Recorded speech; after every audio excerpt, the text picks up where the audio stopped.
artwork contradicted the portrayal of African Americans in popular books, newspapers, and above all, films early in the 20th century.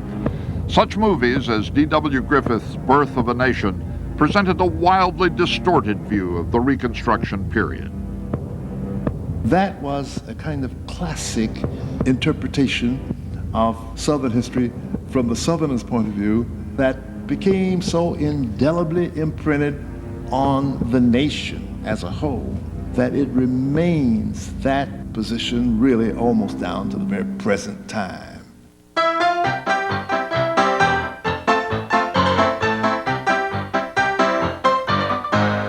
The interpretation of Southern history in the 1930s and 40s harked back to the Reconstruction period when Southerners had the responsibility and seized the opportunity to write their own version of the history of the United States.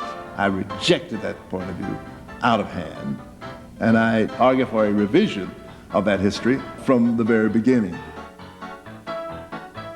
It was argued that blacks controlled the legislatures and the election machinery in every state in the South, when as a matter of fact, they controlled no state in the South at all.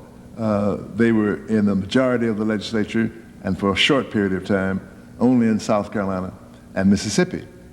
Another argument was that Reconstruction was corrupt, and it was corrupt because of the presence of blacks in Reconstruction governments. As a matter of fact, if anyone is interested in examining the record, they will find that corruption was bipartisan, it was interracial, and it was intersectional. There certainly was as much corruption, indeed more corruption, in northern communities, such as in Tammany Hall in New York, as there was in any southern state. And there was surely as much corruption on the part of whites as there was on the part of blacks. After leaving St. Augustine's, John Hope Franklin taught at the North Carolina College for Negroes in Durham, now North Carolina Central University. His academic reputation was growing. In 1947, he moved on to Howard University in Washington, where he spent 9 fruitful years teaching, writing, and helping reshape the nation's racial laws.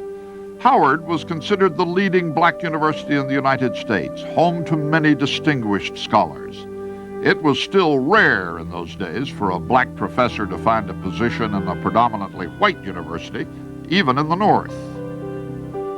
When I arrived at Howard University, I was astounded at the number of very distinguished scholars assembled here. I should not have been surprised in view of the fact that this was the institution of last resort, as it were, the only place that they could go. Almost any area you looked into, you would find distinguished scholars, productive scholars, scholars that would be an asset on any university campus in the United States or abroad. That was E. Franklin Frazier, for example, a very distinguished sociologist. That was Alain Locke, up to that time the only African-American Rhodes Scholar whose field was aesthetics in philosophy. There was Rayford Logan, very distinguished historian who graduated Williams College and had come here from Atlanta University.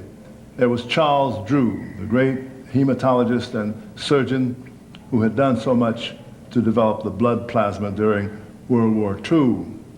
The only problem about that was it was not altogether healthy for them to realize that they had reached the end of the line, that there was nowhere to go. They could rewrite the Encyclopedia Britannica. They could write Gibbon's Rise and Fall of the Roman Empire, but it wouldn't mean a thing. No university would take cognizance of that and would therefore invite them to be scholars there. In 1949, the noted